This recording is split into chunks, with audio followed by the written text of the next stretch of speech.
Uh, Good morning, everyone.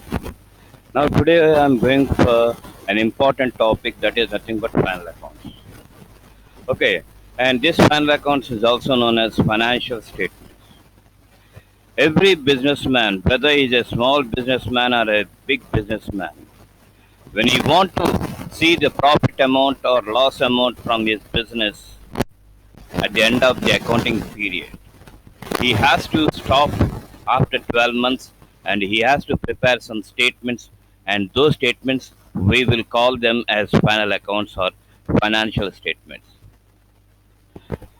Okay, at the end of the year, by preparing this final statements, okay, he will come to know what is the profit amount and what is the loss amount. And this preparation of final accounts, it is compulsory for every organization. When we take into account the trading organizations, they will prepare trading account, profit and loss account, and balance sheet. And when we go for manufacturing organizations, they'll prepare manufacturing account in order to know the cost of goods sold. And after that, they'll go for trading account in order to know the gross profit. And after that, they'll go for profit and loss account in order to know the net profit. Okay, when we go for the service organizations also they'll prepare the financial statements or final accounts. And the preparation of final accounts for service organizations it will be entirely different place. Okay, it will be entirely different because they are nothing but service organizations. They don't have the aim of getting profit. They will always concentrate whether we can continue our services in the next period or not. Like that, they will look after. So their profit is not the main importance over there. Okay, so they will go for a different type of preparation of final statements, and those statements are nothing but the income and expenditure account and receipts and payments account. Okay, like this, they will prepare the financial statements or final accounts. Now, when the final accounts, okay, what is the stage of this final accounts? Let us see that. First of all, we'll take into account all the transactions, and those transactions we will enter them in journal. That is, the process is known as journalizing. And after preparing journal entries, we have to go for ledger. That is the main book. And entering the journal entries in the ledger, we'll call that thing as posting. Okay. And all the ledger accounts, after preparation of all the ledger accounts, we have to see the balances. Okay. Well, I mean, how many accounts are there and how many accounts are closing and how many accounts are still having some amount. All these things they have to take into account and they have to balance that. After balancing, whatever it may be, the brought down balances, whether they may come across on debit side or credit side, whatever it may be, they have to show that. And after preparation of ledger accounts, we have to prepare one more statement that is nothing but trial balance. In trial balance, whatever it may be, the balances brought down, we have to write either on debit side or on credit side. Okay, so when we prepare the trial balance and when both debit side and credit side balances, when totals, when they tally with each other, then we can say that the trial balance is tallied, the trial balance is prepared. And after preparation of trial balance, okay, after preparation of trial balance, we have to see the rectification of errors. That is most important. After looking after this rectification of entries, okay, when we are satisfied, when all the errors are rectified, okay, so when we get satisfaction from this rectification of errors, then only the next step is nothing but preparation of final accounts. Okay, preparation of final accounts means generally we'll go for trading organizations, and trading organizations they will prepare three statements, three accounts. Okay, the first one is trading account, the second one is profit and loss account, and the last one is balance sheet. And this balance sheet, it will tell us the financial position of the business. Whether you go for trading organizations, whether you go manufacturing organizations, whether you go for service organizations, preparation of this financial position or the balance sheet, it is compulsory. It gives us the position, financial position of the business man or the company or a service organization. So that thing, it is common for all the organizations.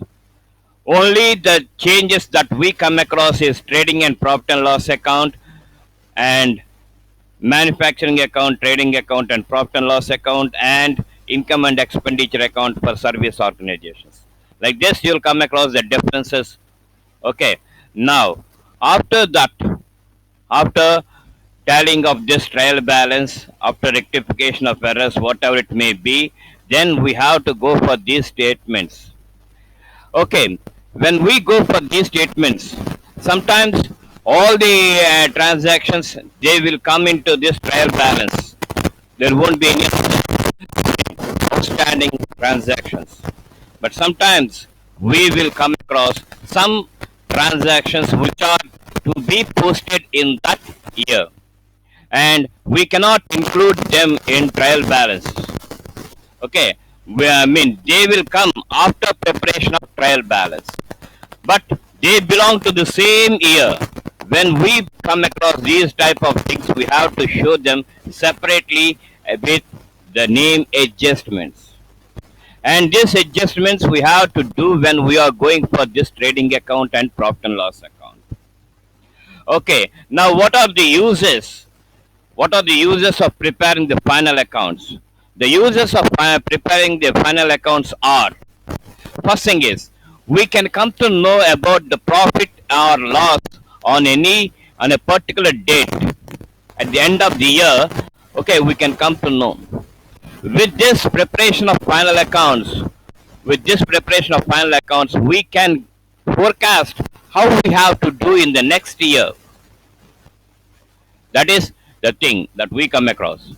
That is, when the financial position is good, we can continue for further period. And what are the things, what are the changes that we can make in various items? For example, sales, purchases, whatever it may be, the direct expenditure, whatever it may be, the indirect expenditure. How come we come across any change? How come we come across any change when we have the financial statements or final accounts with us? Okay.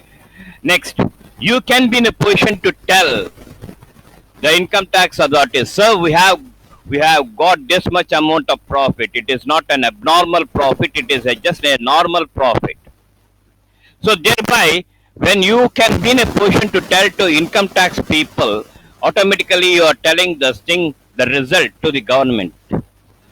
Okay, so you can reveal any matter to the government. Thereby, you can be in a position to say that I revealed the information to the government and the government agreed, and I can continue like that. You will come to know about that. And whatever it may be, the results that you are giving, they will be helpful to the management, okay, in proceeding further. And when you prepare the financial statements or final accounts, okay, and when everything is good, when everything is satisfactory, then that information will be taken by the research scholars and they will do research. Okay, so for research scholars and for development of the organization, this financial statements, they will help.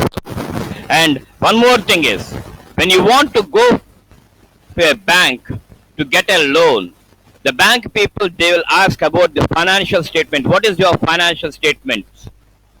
Okay, what is your financial statements and what is your financial status? Thereby you can be in a position to show them the final account. So this is the final. These are the final financial statements that I'm having, and basing on this, I'm approaching you for extension of loan or for granting of loan.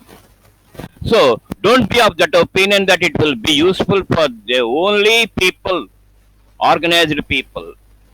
It will be useful to all the people. For example, banks, research scholars, and some other businesses who are coming up. For all these people, it will be very helpful.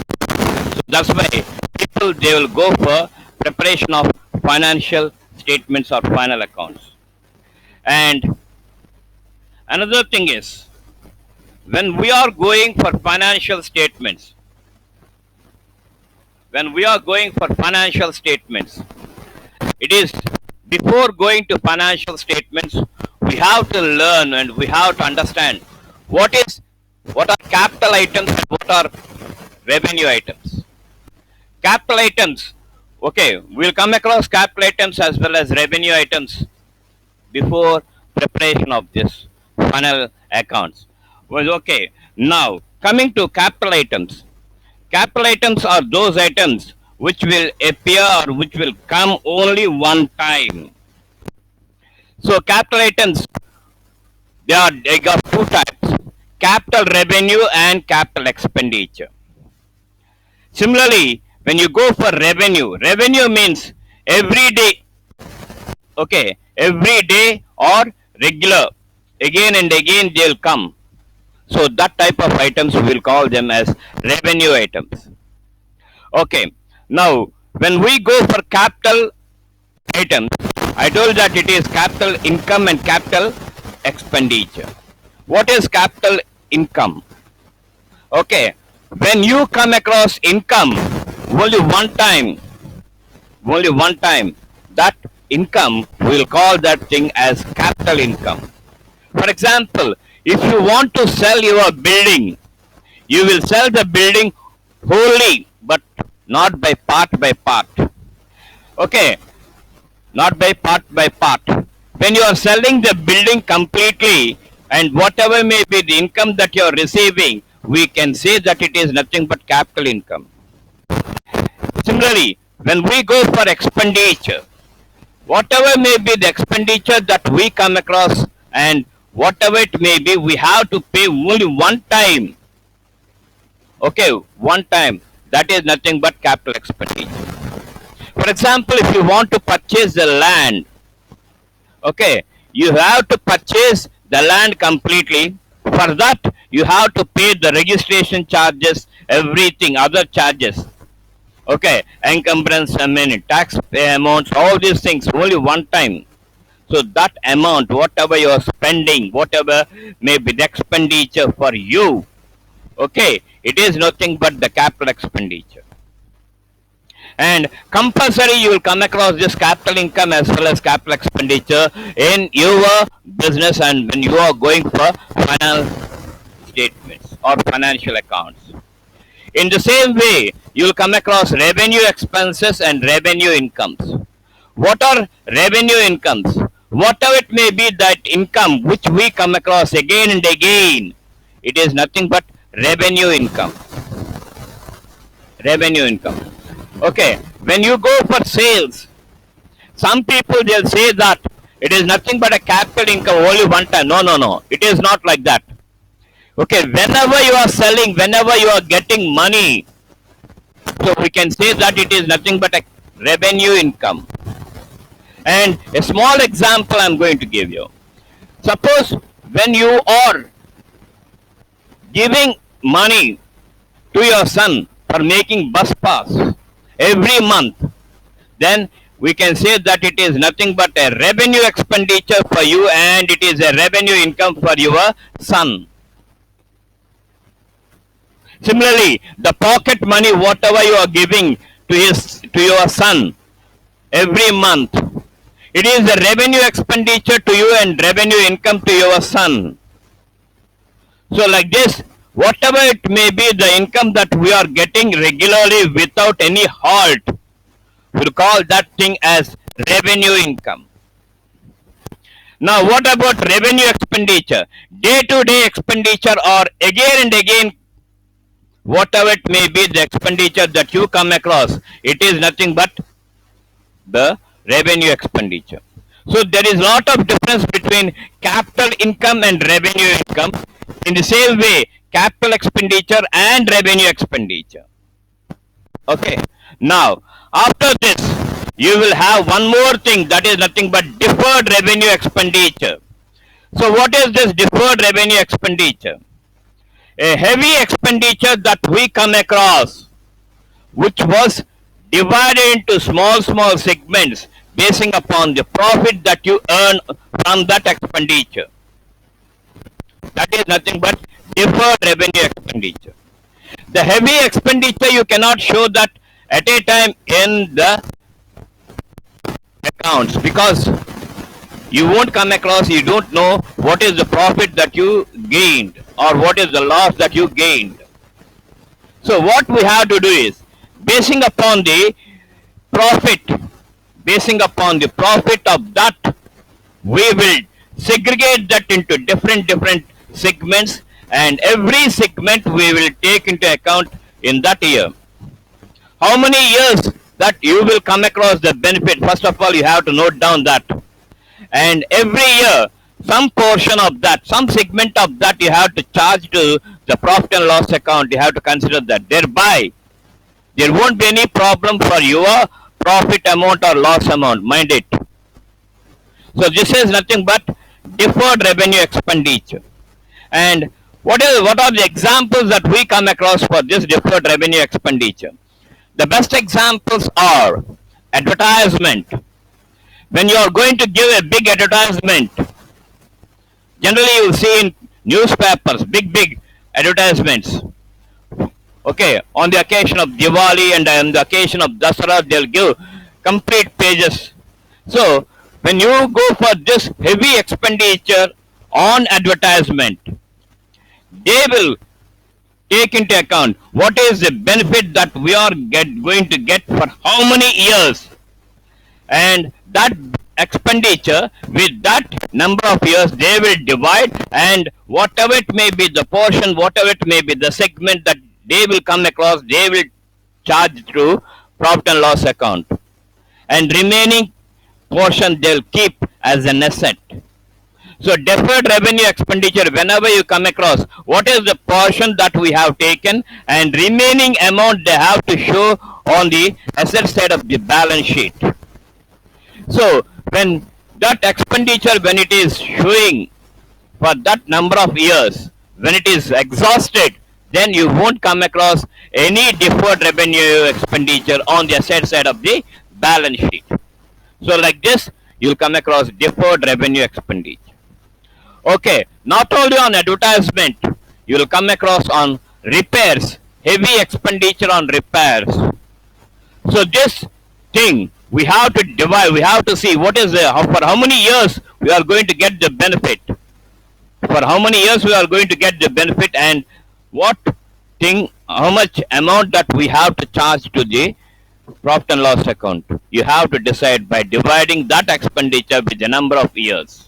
So that amount only you have to charge to profit and loss account, and remaining amount you have to keep that as an asset on the asset side of the balance sheet. This is about the introduction portion in English regarding final accounts. Now I am going for Telugu. ఈ తెలుగులోని ముగింపు లెక్కలు అంటామమ్మా. ముగింపు లెక్కలు. ఇప్పుడు మనం ముగింపు లెక్కల అనే అంశాన్ని ప్రారంభించుకుంటున్నాం. ముగింపు లెక్కలు అనేది ప్రతి వ్యాపారస్తుడు వర్తకం చేసిన వర్తకుడు, పారిశ్రామికవేత్త, అలాగే సేవలను అందించే మనిషి ఎవరైనా సరే ఈ ముగింపు లెక్కల్ని ఒక నిర్దిష్టమైన తేదీకి తయారు చేయవలసిందే. అతను తయారు చేయడం వలన అతనికి ఎంత లాభం వచ్చింది, ఎంత నష్టం వచ్చింది అనేది తెలుసుకోవడానికి వీలవుతుంది. ఓకే, సో దీనివల్ల ఏమవుతుందంటే అతని తాలూకా స్థితిగతులు ఎలా ఉన్నాయి, ఆర్థిక పరిస్థితి ఏ విధంగా ఉంది అనేది తెలుసుకోవడానికి వీలుంటుంది.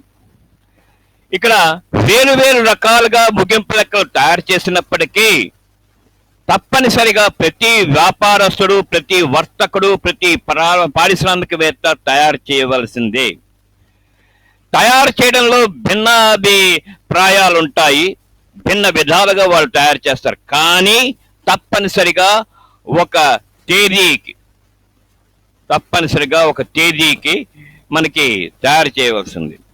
అందుకనే మనకి కాన్సెప్ట్స్ చదువుకుంటున్నప్పుడు ఓకే, దాంట్లో అకౌంటింగ్ పీరియడ్ కాన్సెప్ట్ అని చెప్పాను. అకౌంటింగ్ పీరియడ్ కాన్సెప్ట్ అంటే ఈ లెక్కల్ని, అకౌంట్స్ని అలా వేసుకుంటూ విడిపోతే మనకి లాభం ఎంత వచ్చిందో, నష్టం ఎంత వచ్చిందో తెలియదు. అందుకని మనం ఒక నిర్దిష్టమైన తేదీని పెట్టుకుని ఆ నిర్దిష్టమైన తేదీ వరకు మన అకౌంట్స్ చూపించి దాని తర్వాత కొంతకాలం ఆపి తర్వాత మళ్ళీ మనం ప్రారంభించాలి. సర్వసాధారణంగా ఇది డిసెంబర్ 31 కానీ మార్చ్ 31 కానీ ముగిస్తుంటాం. సో ఈ ముగించిన టైం అప్పుడు మనం తప్పనిసరిగా ముగింపు లెక్కలు మనం రాయవలసి ఉంది. ఓకే, ఇంతటితో ఇది రాపుతున్నాను. మిగతాది తర్వాత తెలుగులో తెలియజేస్తాను. Okay, thank you.